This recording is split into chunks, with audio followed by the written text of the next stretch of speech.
Boa noite a todos. Alguém na casa a primeira vez? Não, todos conhecidos, mas de qualquer maneira sejam todos bem-vindos, tá? Lembrando, por favor, para deixar o celular no modo silencioso, né? Que é para não tocar durante a nossa reunião, tá? Como sempre, começamos a reunião com a leitura de um livro, né? Fonte Viva, psicografado por Chico Xavier e pelo Espírito de Emmanuel, nosso amigo que sempre nos traz muitas reflexões. Hoje é o capítulo 36, afirmação esclarecedora. E não quereis vir a mim para terdes vida. Jesus, João, capítulo 5, versículo 40. Quantos procuram a sublimação da individualidade precisam entender o valor supremo da vontade no aprimoramento próprio. Os templos e as escolas do cristianismo permanecem repletos de aprendizes que vislumbram os poderes divinos de Jesus e lhe reconhecem a magnanimidade, caminhando, porém, ao sabor de vacilações cruéis. Creem e descreem, ajudam e desajudam, organizam e perturbam, iluminam-se na fé e ensombram-se na desconfiança. É que esperam a proteção do Senhor para desfrutarem o contentamento imediato no corpo, mas não querem ir até Ele para se apossarem da vida eterna. Pedem o milagre das mãos do Cristo, mas não lhe aceitam as diretrizes. Solicitam-lhe a presença consoladora, entretanto, não lhe acompanham os passos. Pretendem ouvi-lo à beira do lago sereno, em preleções de esperança e conforto. Todavia, negam-se a partilhar com ele o serviço da estrada por meio do sacrifício da vitória do bem. Cortejam-no em Jerusalém, adorna de flores, mas fogem aos testemunhos de entendimento e bondade, à frente da multidão desvairada e enferma. Suplicam-lhe as bênçãos da ressurreição. No entanto, odeiam a cruz de espinhos que regenera e santifica. Podem ir na vanguarda edificante, mas não querem. Clamam por luz divina, entretanto, receiam abandonar as sombras. Suspiram pela melhoria das condições em que se agitam, todavia, detestam a própria renovação. Vemos, pois, que é fácil comer o pão multiplicado pelo amor infinito do Mestre Divino ou regozijar-se alguém com a sua influência curativa. Mas, para alcançar a vida abundante de que ele se fez o embaixador sublime, não basta a faculdade de poder e o ato de crer, mas também a vontade perseverante de quem aprendeu a trabalhar e servir, aperfeiçoar e querer. Na nossa prece, vamos fechar nossos olhos, pensar em Jesus, Jesus ao nosso lado, como Ele sempre está. Deus nosso Pai, de infinito amor e justiça, querido Mestre Jesus, agradecemos por mais uma noite estarmos aqui reunidos na casa de Pedro e Nair, casa de luz, amor, caridade, para mais uma vez escutarmos os seus ensinamentos. Ilumina nosso irmão Jorge, que fará o estudo da noite, e o nosso irmão Marcelo, que receberá a mensagem da espiritualidade. Que assim seja, graças a Deus.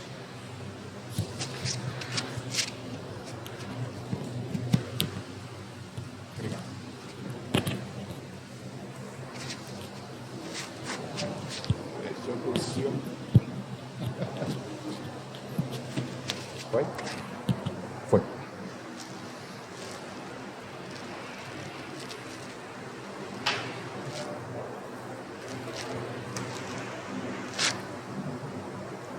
Boa noite, pessoal. Tudo bom? Que Jesus nos abençoe e sejam todos bem-vindos à casa de seu Pedro e Dona Nair, e que essa noite de segunda-feira seja muito boa para todos nós. Apesar do calor, apesar ainda do desconforto causado por essa variante, né? E eu estou sem máscara, mas eu estou aqui bem no cantinho, bem distante de vocês. Fiquem tranquilos, tá bom? São 2 recados que eu preciso dar. O primeiro, que a gente está falando aqui, mas também está ao vivo no Facebook. E muitas das vezes a nossa transmissão não fica muito boa. E aí, quando termina aqui, eu corro para casa e eu estou gravando a palestra e eu subo para o YouTube. Então, quem não conseguir assistir pelo Facebook, pode dar algum problema. Assim, antes das 10, geralmente já está no ar no YouTube, e aí sem nenhuma interrupção. Tá bom?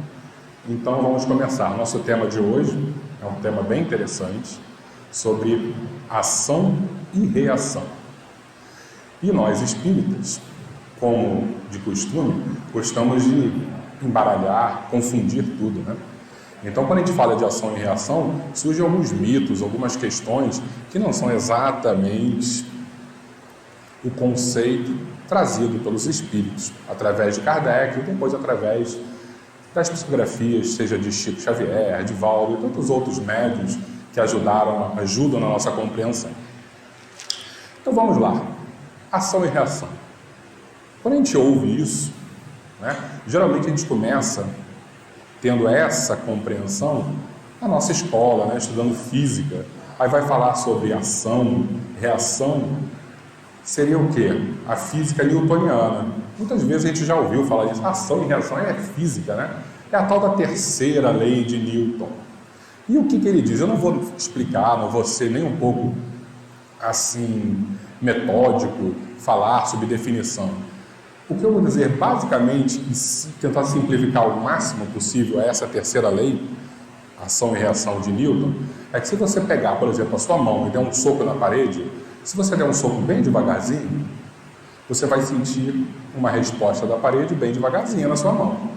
Mas se você der um soco muito forte, talvez você até quebre um pouquinho a parede e provavelmente você vai quebrar a sua mão. Então, toda ação que você faz, existe uma reação no mesmo módulo, da mesma força, direção, a mesma direção e o sentido contrário, tá?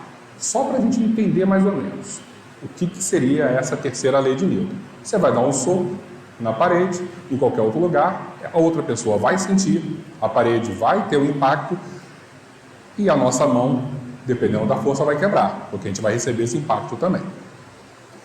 E tem mais um detalhe que ajuda ao espírito a se confundir também a respeito da ação e reação, que geralmente eu falo aqui, né, que 4.000 anos atrás, lá na Mesopotâmia, tinha um rei chamado Hammurabi e criou um código, né? O primeiro código escrito, já que a escrita surge na Suméria, ali no sul da Mesopotâmia, né, com a tal da escrita cuneiforme, e esse código é a tal da lei de Talião, ou o código de Hammurabi. Talião é porque a lei da retaliação, não é nome de ninguém não, tá? É retaliação. Então, se você faz alguma coisa a alguém, esse alguém tem direito a fazer alguma coisa a você. Então, depois que chegar em casa, quiser ver isso, entra no Google, procura lá código de Hammurabi, provavelmente vai aparecer uma pedra, né, que as pessoas chiques chamam de estela. É uma pedra preta, toda desenhada, a escrita cuneiforme, e se a gente soubesse essa escrita cuneiforme, a gente ia ver lá: se um homem livre cegar um outro homem livre, ele deverá ser cego. Se um homem livre roubar uma cabra, a pessoa que foi roubada pode entrar na casa dele e roubar a cabra dele. Então, essa retaliação, bem equivalente. Assim como nós, falando sobre a lei de Newton, dê um soco, você recebe um impacto equivalente. E o espírita, quando lê o livro Ação e Reação, que Chico Xavier psicografou, ele vai ler e fala assim: tudo é assim, porque é lei da ação e reação. Será que realmente tudo é assim? É isso que a gente vai ver hoje. Ou existem variações, existem exceções, ou a lei de ação e reação, como proposta por Newton, seria a exceção. E existe uma lei maior que rege o comportamento dos homens dentro desse universo que Deus criou. Então, mais ou menos vai ser isso que a gente vai discutir hoje.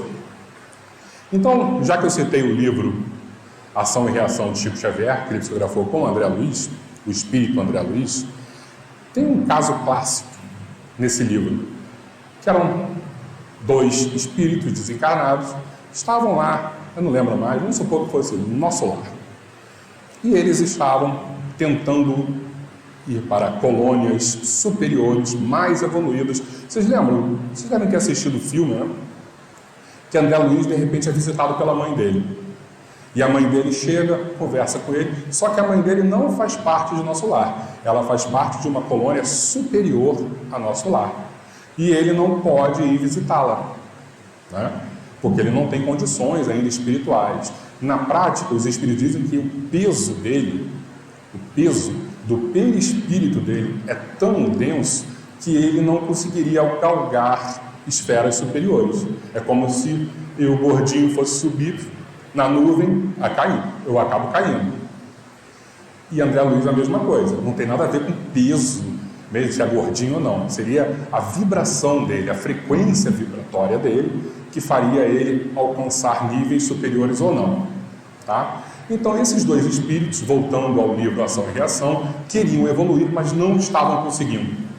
Tinham diversos problemas e alguma coisa está acontecendo que a gente não consegue melhorar essa nossa vibração.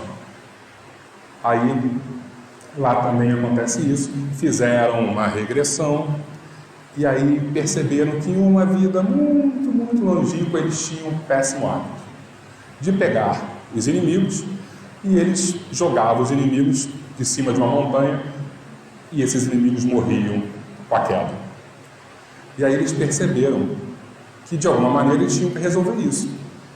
E aí eles propuseram, lá no plano espiritual, a gente quer reencarnar e a gente quer morrer num acidente aéreo, porque com essa ação parecida com o que a gente fazia, a gente consegue se libertar. Perfeito, o mentor deixou, eles vieram, entraram no avião, o avião caiu, eles morreram, passaram por toda aquela angústia. Só quem já experimentou andar de avião numa turbulência mais complicada sabe, aquela angústia, medo de morrer. Imagina, você ter medo, saber que vai morrer. Só que venceram, e aí desencarnam e conseguem, tirando esse peso da consciência, que eles não conseguiam ainda identificar de maneira consciente, mas estava lá no inconsciente e não deixava com que eles evoluíssem. E acabou que, resolvendo essa questão, eles conseguiam evoluir. E aí a gente pode contar mais casos, né? O caso de uma moça que estava com câncer no seio. E aí, desesperada, muito jovem, tinha acabado de ter um filho, recém-casada. E aí foi no Chico Xavier. Chico, por que está acontecendo isso comigo? E aí o Chico, além de ter a informação, ele teve a autorização dos espíritos superiores de contar para ela. E disse que numa encarnação passada, não sei se era a mais recente ou uma daquelas, ela e o marido eram namorados e criaram um plano maravilhoso. Ela seria uma dançarina, daquelas tabernas da Idade Média, e iria seduzir os homens, depois roubar os homens, dançando e mostrando os seios. Algum pecado? Não é um problema mostrar o seio. É o que adivinha com essa ação, a maldade que eles criaram. E aí ela criou, dentro do inconsciente, uma culpa tão grande. E ela, dentro desta vida, não admitir ter um seio. E desenvolver um câncer por causa disso. Parar para pensar, olha só que coisa mais complicada, né? Como nós somos capazes, através da nossa consciência culpada, seja dessa ou de vidas passadas, a transformar o nosso corpo físico nesta vida. Podemos falar mais casos? Podemos, imagina. Somos religiosos da Inquisição e temos o péssimo hábito de botar fogo naqueles que questionam a nossa fé. Nesta vida, vocês acham que vai acontecer o que com a gente? Ou, para finalizar os casos mórbidos, que eu não gosto muito de falar isso, mas para sermos didáticos, é interessante de tocar nesse assunto, o suicídio. Imagina um irmão que comete um suicídio, o quanto ele não altera o perispírito dele. E quando ele desencarna, ele é expulso do corpo de maneira forçada através do suicídio e com uma culpa terrível. Vocês acham que ele vai conseguir reconstruir facilmente os tecidos do corpo espiritual dele? Não consegue. E aí acontece o quê? Precisa, depois daquele drama que a gente sabe que acontece após o suicídio, precisa reencarnar, vai gerar um corpo e esse corpo vai ser gerado com sérias deficiências, de acordo com o tipo de suicídio. Então, mais uma vez, para sermos didáticos, infelizmente também mórbidos, imagina, deu um tiro na cabeça e a bala afetou uma área do cérebro, onde essa área do cérebro controla a visão. Muito provavelmente vai nascer cego e vai, através de toda a dor, da complicação de uma vida com deficiência visual, reconstruir os tecidos do perispírito dele junto do corpo físico e no desencarne, se for um desencarne normal, natural nesta vida, fica equilibrada a balança. Por que contém essas histórias tão complicadas? Através desse ação e reação. Porque a gente pode embaralhar tudo. A gente pode voltar e pensar no caso dos rapazes que morreram no acidente de avião. E se não fosse assim a história deles? E se por um acaso eles estudassem, virassem pilotos e utilizassem muitas horas de voo para ajudar o próximo? Para levar, por exemplo, órgãos, um coração, levar para um lado, para o outro, para salvar pessoas. Será que eles teriam a necessidade de passar por um acidente aéreo? Muito provavelmente não. Ou a moça lá do câncer do seio. Será que se ela trabalhasse, seja como médica, seja como profissional de saúde, ajudando na recuperação de pessoas que tiveram esse tipo de problema, teria necessidade de passar por um câncer? Não. Ou a pessoa lá da Inquisição que colocou fogo, aí nessa vem bombeiro e trabalha e salva as pessoas, ganha pouco. Será que é necessário morrer queimado? Não. E assim a gente pode pensar de diversas formas, até o suicida, né? O suicídio eu nem vou dizer tanto porque é tão complicada a situação que eu não vou entrar nessa seara porque vai ser meio nebuloso para a gente. Mas eu quero contar uma outra história para vocês em relação ao exemplo que eu dei da deficiência visual. Vamos imaginar o seguinte, porque o espírita gosta de olhar uma pessoa com deficiência e pensar assim, esse aí está devendo, hein? Esse, nossa senhora, deve ter aprontado na vida passada. E aí, de repente, alguém com uma deficiência visual ou qualquer outra deficiência pediu para nascer assim, sem nenhum tipo de débito do passado. Por quê? Porque tinha uma missão, porque tinha um trabalho específico para desenvolver.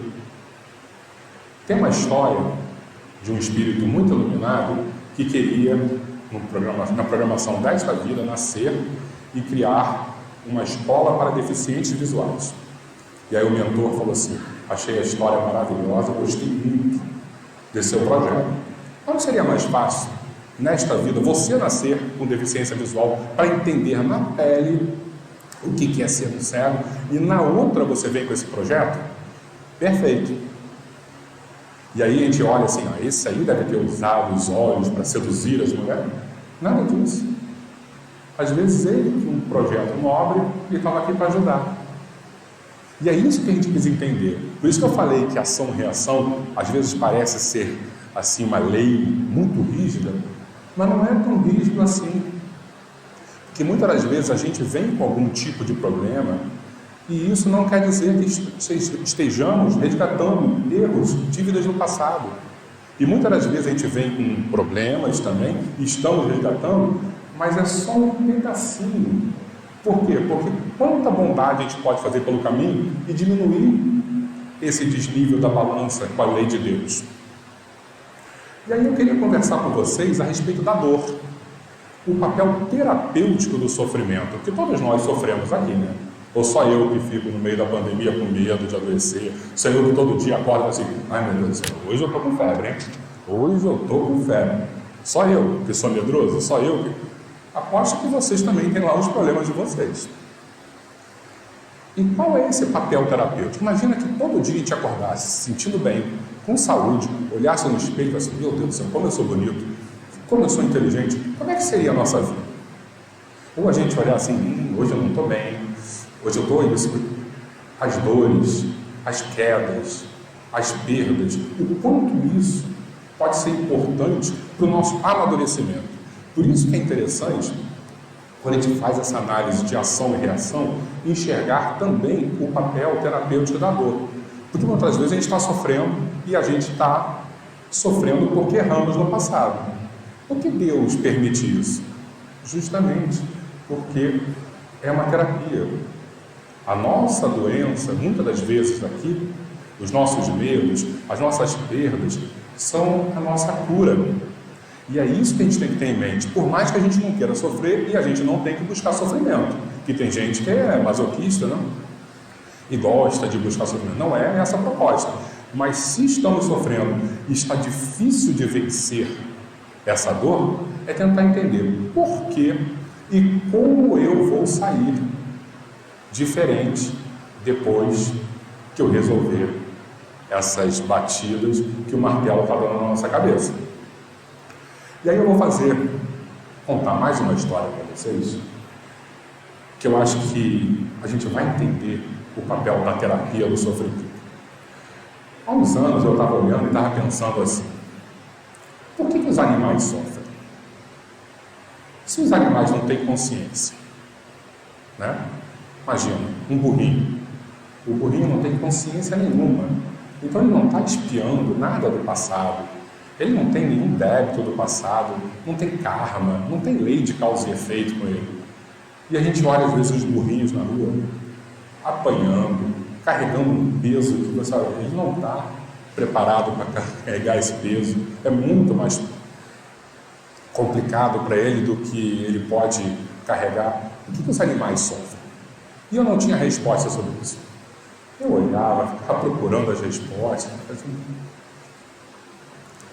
achava que existia uma falha dentro dessa lei de causa e efeito.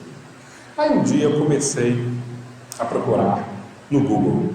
Quase que eu botei assim, doutor Google, me ajude, por que os animais sofrem? E aí vinham vários textos, eu começava a ler, e meu Deus, isso é bobagem, bobagem. Nitidamente eu via que tinha muita bobagem. E aí de repente eu peguei um texto e eu comecei a analisar esse texto e falei, olha, esse cara entende, porque ele respondeu a minha pergunta. Aí quando eu vi, assinado, era Emmanuel, o mentor de Chico Xavier. Era uma psicografia, eu não tinha lido no final, para ver quem era, eu comecei pelo texto, aí só no final eu vi.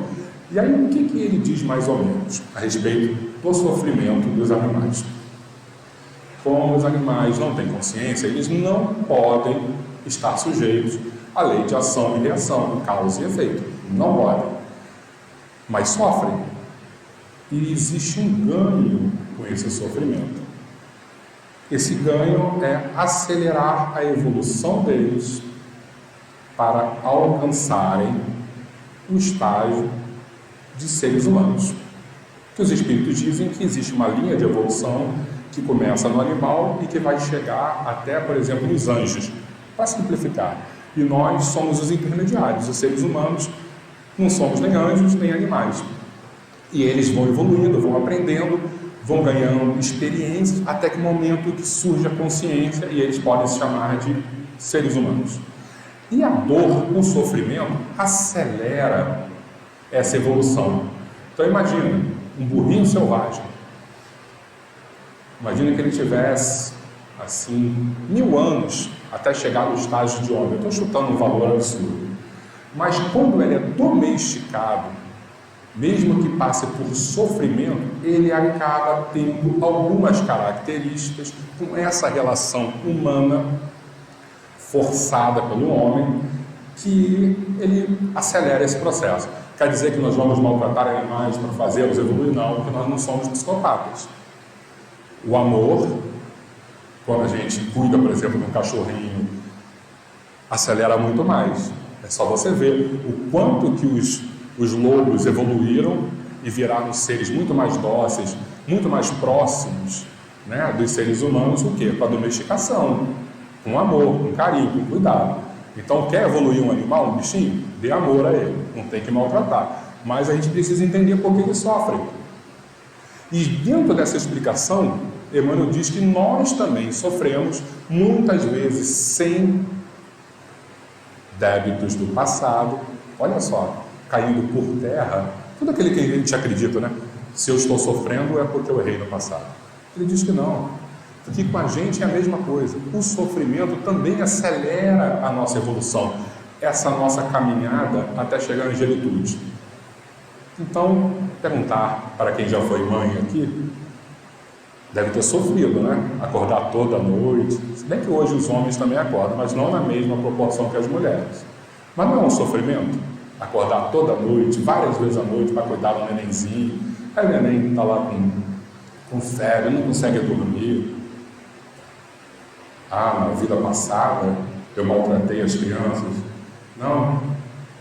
Você acha que todas as mães então maltrataram as crianças? Porque 99% das mães cuidam dos bebezinhos. Estão pagando o quê? Não estão pagando. Estão sofrendo, mas estão evoluindo com o sofrimento. Ou um médico, ou qualquer outra profissão. Estudou 20, quase 30 anos para se tornar um médico. Está pagando o quê do passado? Ou você acha que estudar muito para ajudar os outros, para curar doenças, mais uma vez, qualquer outra profissão. Eu estou usando um exemplo, mas a gente pode pensar também na nossa profissão. Está pagando alguma coisa do passado? Ou estudar para caramba, ficar com medo de ter nota baixa, passar a noite toda sem dormir, porque tem que ler um livro que tem a prova, porque está... É sofrimento, gente. E a gente não está pagando nada do passado. Então a gente precisa tirar da nossa mente que todas as dores têm causas do passado, porque não tem, mas todas as dores, quando bem trabalhadas, nos botam para frente. Lembra do exemplo que eu dei? Do martelo batendo na nossa cabeça e a gente ficando mais duro, mais firme? Nem sempre é assim, né? Às vezes o prego enverga e fica torto e você não consegue mais resolver. E o sofrimento também é assim. O sofrimento, algumas vezes, não desperta o melhor na gente. Então, a gente precisa entender que ação e reação existe, que nem toda ação que a gente tem nessa vida, a reação é proporcional, muitas das vezes é menor, porque nós não temos o que merecemos, nós temos o que precisamos, e Deus é aquele ser supremo que olha e fala assim, ó, se essa criatura receber tudo o que ele fez na vida passada, ele não vai aguentar. Então, vamos parcelar o débito dele. E muitas das vezes a gente também tem um acréscimo de sofrimento, porque ele olha assim, esse está aguentando, então nós vamos dar um pouquinho mais de sofrimento, porque ele está matando no peito e está resolvendo. É confiança. E o sofrimento não é assim, ah não, você vai morrer, você vai cair do pé, não. São desafios. E muitas das vezes os desafios tiram a gente da zona do conforto e faz com que andemos com mais firmeza, com mais velocidade. Então, para a gente finalizar, depois de tudo isso que nós conversamos, o que a gente precisa hoje sair daqui, tendo a certeza, é de que esse Deus que faz toda essa análise, ele tem lá um mecanismo de acréscimo de misericórdia, de amor, de compreensão, de compaixão, que nos protege. Então, toda vez que estivermos passando por dores, esses momentos que nós estamos vivenciando, seria interessante que a gente imaginasse duas formas. A primeira era para eu estar passando por coisas piores, mas esse meu pai aqui está me protegendo. Porque às vezes a gente, poxa, pelo amor de Deus, hein? Olha quanta dor, hein? Poxa! E a gente reclama muito. Mas a gente enxergar dessa maneira. Nós não temos o que merecemos, temos o que precisamos.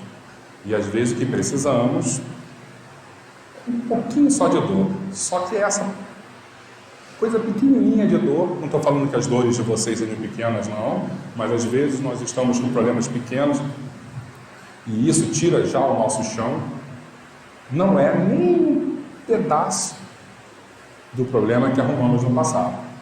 E outras vezes as dores que estamos passando também significa pedidos antes de encarnarmos a esse Deus, assim, ó, eu quero vir, quero passar por esses problemas, porque eu sei que eu vou acertar, e é isso que está me separando dos meus amigos aqui do plano espiritual que já evoluíram e eu não consegui evoluir. Voltando à história de André Luiz, está lá em nosso lar, a mãe dele aparece, tchau meu filho, tchau. Será que eu posso visitar minha mãe? Não, ainda não, porque você não tem condições. Imagina a frustração, a gente está num grupo de diversos amigos, eles estão num nível, estamos no outro nível, muito abaixo.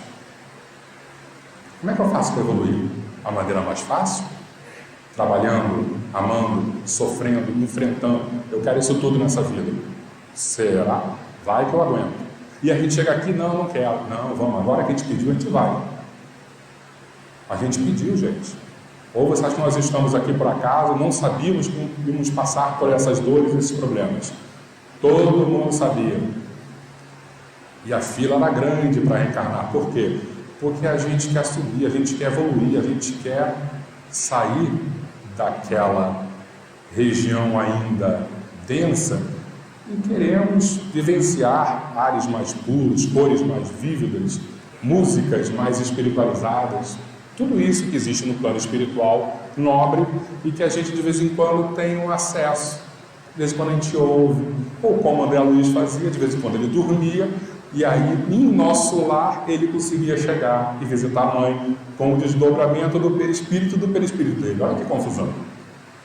Isso é confuso mesmo, e para quem quiser entender melhor, tem que se matricular nos nossos cursos, porque a gente aborda todas essas questões. Então temos vários cursos de introdução, curso Livro dos Espíritos, e a gente fala sobre esses detalhes, ok? Então, vamos sair hoje daqui de alguma forma gratos, porque estamos vencendo, estamos aqui no meio dessa confusão. Ah, mas eu estou com depressão, eu estou triste, eu estou isso. Ok? Está deitado, não consegue andar, está vencendo. Já pararam para pensar que muita gente já desistiu e a gente, mesmo deitado, sem conseguir andar, com a nossa cruz em cima da gente, a gente está lutando, mesmo que aparentemente não estejamos saindo do lugar? Isso é vitória. E aí passa 1, 2, 3 meses, 6, 1 ano, olha para trás, olha onde eu cheguei por ter aguentado firme, mesmo sem conseguir levantar. Olha onde eu cheguei. E se a gente olhar 10, 20 anos para trás, a gente pode ver, somos diferentes. Em alguns pontos melhores, outros piores, mas somos diferentes. E essa é a beleza, essa é a maravilha da vida. A gente aguentar firme e olhar para trás e ter essa percepção maravilhosa. Errei, aprendi bastante e continuo firme e forte aqui. Então, que tenhamos essa certeza de que vai passar. Vamos duvidar? De vez em quando sim, mas vamos tentar ter essa certeza, porque é muito importante, porque tudo vai passar, menos a gente, que a gente continua durante toda a eternidade nessa caminhada. Obrigado, pessoal. Boa noite.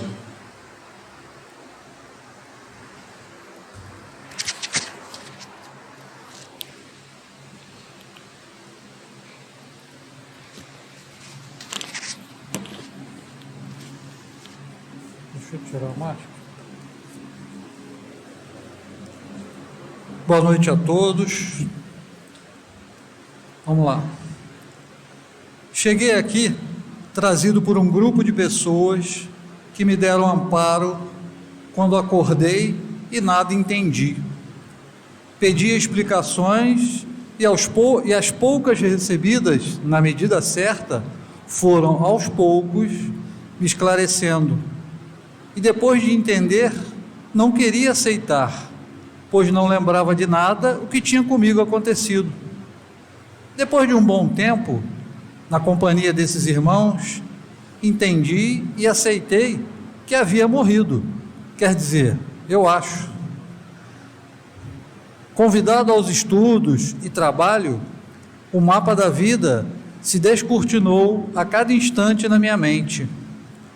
Comecei a compreender que não queria aceitar a suposta morte, pois onde eu estava, por minha própria escolha, não poderia agir como antes. Vida de exageros, álcool, substâncias alucinógenas, diversão desregrada e toda sorte de débitos que tais comportamentos trazem. O que ouvia dos meus irmãos acolhedores parecia um paradoxo. Dizia que me serviu para hoje comparar e fazer minhas escolhas. Mas como? Se me dizem que quando reencarnar não lembrarei de nada. Lê do engano, dizem eles. Está no seu inconsciente, no seu âmago, no florir de suas escolhas. Hoje você vê parte da sua vida terrena, compara, reflete e faz suas opções. Amanhã, nova oportunidade lhe será dada, até a perfeição determinada por Deus Pai. Hoje faço minhas orações, permaneço com esse grupo que me acolheu até hoje e muito aprendi. Ajudo em alguns trabalhos, sempre nas cercanias da nossa colônia, e esta noite tive a grata surpresa que a este lar viria para dar meu testemunho. Confesso que fiquei nervoso, quase não consegui falar, mas tudo está dando certo. A todos que me dão atenção, afirmo que sou uma outra pessoa. Me ensinaram a fazer escolhas através da reflexão, observação e experimentação, vida após vida. Não tenho dúvidas de que ao voltar reencarnado, não mais me comportarei como antes. Aprendi o amor, apesar de nunca ter sido uma pessoa violenta. Aprendi o amor pela vida, pelo próximo. Aprendi a estender a mão a quem precisava. Aprendi a estender a mão a quem precisa, mesmo ela estando vazia materialmente. Mas ali, naquele gesto, continha esse amor que me ensinaram. Ali continha a esperança de que há respostas, soluções. Ali continha o desejo da alegria de servir. Isso mudou minha vida, me transformou em uma outra pessoa. Jesus me estendeu essa mão e me disse que o mesmo eu poderia fazê-lo vida afora. Assim vem sendo, com resultados. Experimentem. Obrigado mesmo pela atenção. Estou muito feliz.